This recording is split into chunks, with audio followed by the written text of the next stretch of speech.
y agradecer el debate que nuestra colega Tiquigua ha traído acá sobre este tema del recurso hídrico. Entonces quisiera mencionar lo siguiente.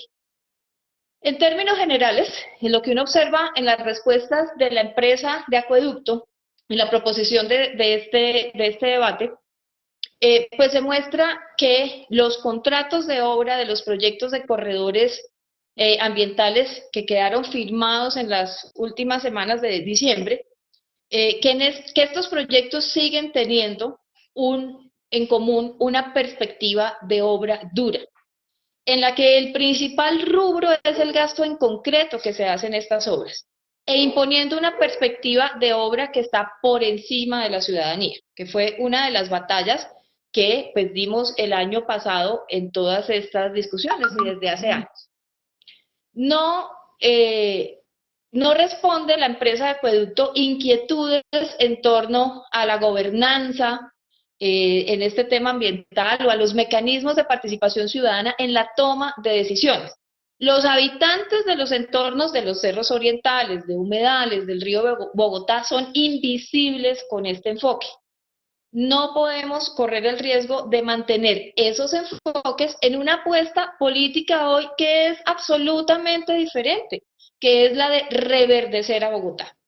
Y además, una apuesta que busca garantizar que la ciudadanía participe de manera efectiva y pueda hacer control social y los concejales podamos hacer control político en esto que ahora llaman el circuito ambiental de Bogotá.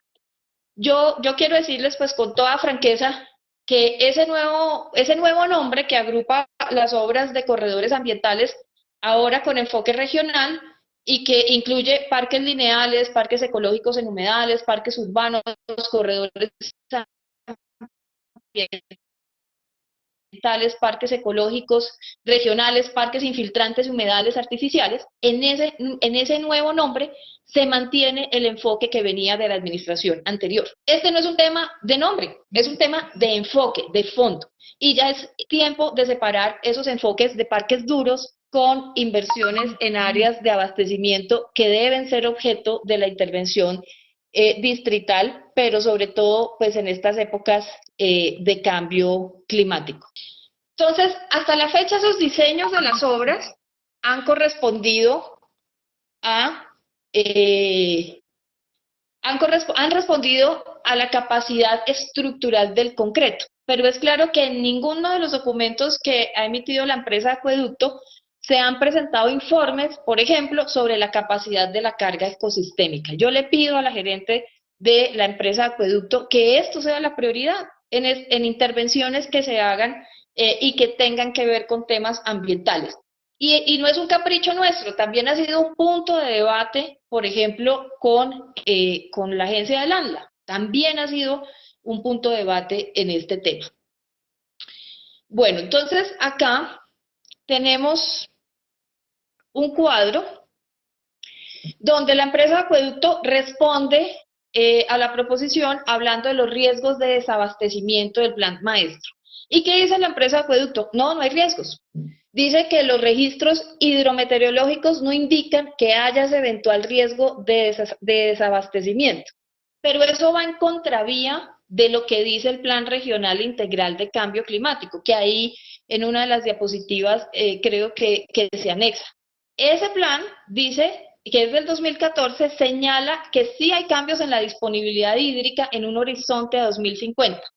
Pero, como les decía, la empresa Acueducto dice, no hay, sin embargo, no entrega registros hidrometeorológicos más recientes. Sabemos que han sido contratadas unas actualizaciones posteriores a ese plan, a ese PRIC, pero la empresa no reporta en la respuesta oficial esos registros y yo quiero pedir a la gerencia de la empresa que me haga llegar por la vía de un derecho de petición verbal esos registros para poder confrontar, porque es que hay dos instrumentos, uno dice que sí hay riesgos, la empresa dice que no hay riesgos, pero no los soporta. Sabemos también que hay una proyección de aumento de 1 grado centígrado de temperatura en la región en los próximos 10 años. Es una situación que va a afectar los páramos, que son los que proveen el agua en toda la región, y va a tener una incidencia especialmente en el sistema norte de Tibitoc. Entonces, la respuesta de que no hay riesgo es incompleta, y como les digo, en el PRIC sí mencionan problemas de abastecimiento hídrico, dificultades de la oferta y regulación, incremento en los costos de provisión, conflictos entre población y autoridades encargadas, etcétera, etcétera. Si bien se ha mantenido el proyecto de páramos andando, también creo que es importante fortalecer el sistema norte, que es el de Tibitoc. Ese sistema es indispensable. Les voy a contar. De casi 40.000 hectáreas que hay para el sistema de abastecimiento en la ciudad, o sea, donde están las áreas de recarga de acuíferos montañosos, las zonas de páramo, solamente tenemos 465 hectáreas que corresponden al sistema norte de Tibitoc. ¿Cuál es el problema ahí? En ese sistema nos cuesta 3 veces más potabilizar el agua que Chingaza, 3 veces más. Es más caro porque está rodeado de ganadería, de minería, de vías, y es donde se debe reducir más la incidencia de químicos para evitar impactos en la salud por un exceso de cloración. Eso lo sabemos cuando abrimos la llave incluso en nuestras casas y no está pasando nada. ¿Qué hay que hacer ahí? Comprar predios para aumentar las hectáreas destinadas a abastecimiento en ese sistema. Y hay que precisar, señora gerente del acueducto, que en la meta de plan de desarrollo de hoy no se indica dónde hacer esa gestión predial. Yo quiero pedir que se revise esa meta y que quede clarísimo que Tibitoc tiene que ser una alta prioridad. En el plan de desarrollo y en el nuevo POT hay que proteger todo el sistema hídrico, incluidos estos predios para abastecimiento, pero también las zampas de los canales y humedales que el exalcalde Peñalosa quería incorporar en el registro inmobiliario para que puedan ser transables en el mercado o puedan ser concesionables. Eso decía el POT que él pretendía gestionar y aprobar, pero también lo dice un decreto que está vigente, que es el 552 de 2018, y que yo pido que sea revisado. Le pido a la Secretaría de Ambiente, a la de Planeación, que hay que revisar ese decreto. Entonces me preocupa que en el borrador de plan de desarrollo del 12 de marzo se incluyó la meta de incorporar 4,5 millones de metros cuadrados al inventario general de espacio público y bienes fiscales de espacio público. ¿Cuál es mi temor? Lo quiero transmitir. ¿De dónde saldría gran parte de esa meta? Pues de zampas de quebradas, de canales, de humedales y del río Bogotá. Recordemos que en la administración anterior se redujo las rondas, se ampliaron las zampas, ¿sí? Y en el POT se proponía usar estos espacios para actividades recreativas e incluso concesionadas, como lo permite ese decreto 552, que yo pido que se revise. También entrarían ahí las áreas de abastecimiento, en los pedacitos que no correspondan a parques naturales. Así que, Secretaria de Ambiente, yo le pido que me confirme si ese temor mío es fundado o no. Si no es así, pues pregunto a qué corresponden los 4,5 millones de metros cuadrados, ¿de dónde salen? Y si es así, pues hay que modificar esa meta. No podemos arriesgarnos a mezclar zonas que deben estar protegidas junto con el espacio público construido. Esa fue una de nuestras grandes batallas en la discusión del fallido POT de Peñalosa. Y no podemos incorporar las zampas como bienes fiscales porque entonces se vuelven transables en el mercado, se vuelven concesionables. Así que también le pido a la Secretaria de Planeación que revisemos este tema. Volviendo al abastecimiento, entonces, bueno, voy a saltarme un poco, pero hay una pregunta grande que tengo y es por el índice de agua no contabilizada. En Bogotá, en promedio, está en 36% de pérdida, eso es muy alto. Hay zonas donde la pérdida es del 48%. El ideal debería ser un 10%. La Nación en una norma saca el reglamento técnico del sector agua y establece una meta del 25%, pero para el país, ahí está la costa, está Chocó, está el Amazonas. Ninguna de las regiones tiene la capacidad técnica que debería demostrar la empresa de acueducto para combatir este fenómeno, pero sobre todo, ninguna de esas regiones del país tiene el presupuesto de la empresa de acueducto.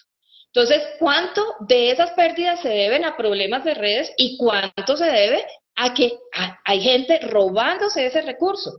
Las Contralorías han hecho investigaciones, pero hasta donde yo sé no hay sanciones, solo hay advertencias fiscales, y yo pido que en el plan de desarrollo también quede una meta de reducción de ese índice de agua no contabilizada, al menos que Concejal, baje se a le un agotó el tiempo. 20%. Y cierro con esto, presidente, que es un tema muy importante para el trabajo que hemos hecho, y es la defensa de los humedales. Venimos haciéndolo hace años de la mano con distintas organizaciones y ciudadanos.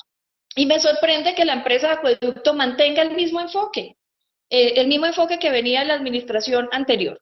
¿Qué ha pasado? Desde 2018 se firmaron contratos, dos por humedal, que además dificultan ese seguimiento ciudadano y ese control político. Sin embargo, se ha hecho de manera, digamos, insistente e importante. Ya de salida, los contratos de Quebradas y del Humedal Córdoba se firmaron en las 2 últimas semanas de diciembre. Sobre Córdoba, en un foro que hicimos hace 15 días con la Secretaria de Ambiente, la ciudadanía dijo: hay que establecer mecanismos para evitar que se incumplan los acuerdos de la acción popular. Por ejemplo, los permisos de ocupación del Concejal, cauce van que 11 se han minutos y medio. solicitado a la Secretaría de Ambiente están por fuera de lo que debería ser cualquier concertación. Vuelven a hacer lo mismo que ya hicieron en Jaboque y Tibabuyes. Más de 100 puntos de ocupación de cauce en cada obra. El caso de Jaboque es espantoso, yo lo denuncié en el Consejo. 2.600 puntos de ocupación en ese humedal. La gravedad es que cada punto de ocupación, para que se entienda bien, implica que ahí se hace una excavación, ¿cierto? Que al menos se mete a 6 metros de profundidad concreto para cimentar, con zapatas, se meten otras estructuras, y encima se pueden poner corredores de concreto soportados en estas estructuras. En Tibabuyes yo creo que ya Concejal, ya lleva 12 debe minutos. haber más de 40.000 toneladas. En las otras obras no ha empezado. Este es el momento de actuar. Lo que uno no puede admitir es que la empresa de acueducto responda a una proposición de estas como si nada, como si no hubiera un programa de gobierno que es pro humedales, Concejal, como ya si no van hubiera 12 habido un minutos y pacto medio. político que firmó la hoy alcaldesa Claudia López con los ciudadanos durante la campaña. Y hay un montón de problemas metodológicos de la empresa de acueducto al hacer estos cálculos para definir el porcentaje de intervención y los puntos de ocupación del cauce. Así que yo le pido a la secretaria de Ambiente, a la gerenta del acueducto y a la secretaria de Planeación que revisemos estos temas. Mi obligación moral y como concejal es no permitir que se continúen unos proyectos y unas obras lesivas para el ambiente bogotano, que además pues nos comprometimos a hacer de manera totalmente diferente en otro modelo de ciudad que cuide, proteja y conserve el medio ambiente, los humedales, las quebradas, las rondas, el río Bogotá.